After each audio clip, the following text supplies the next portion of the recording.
15 жасында жаман мінез құлқы үшін мектептен қуылды, ал 25 жасында бүкіл әлем ол туралы айтты. Грэмми сыйлығының 10 дүркін иегері Лана Дель Рей, оның жылдық табысы $40 миллион асады.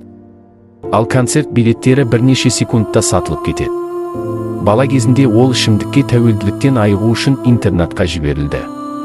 Бірақ 18 жасында ол бәрін таза парақтан бастау үшін Нью-Йоркке кетті. Онда ол маскүнемдер мен нашақорларға арналған баспаналар мен оңалту орталықтарында қызмет етті, ал музыка тек хобби болды.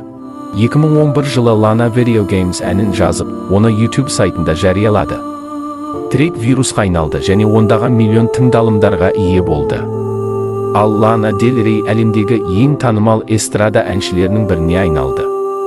Қазақша Geek арнасының поп мәдениет жаңалықтарының кезекті шығарылымы ұнаған болса, лайк басыңыз, және бізді жоғалтып алғыңыз келмесе бізге тіркеліңіз.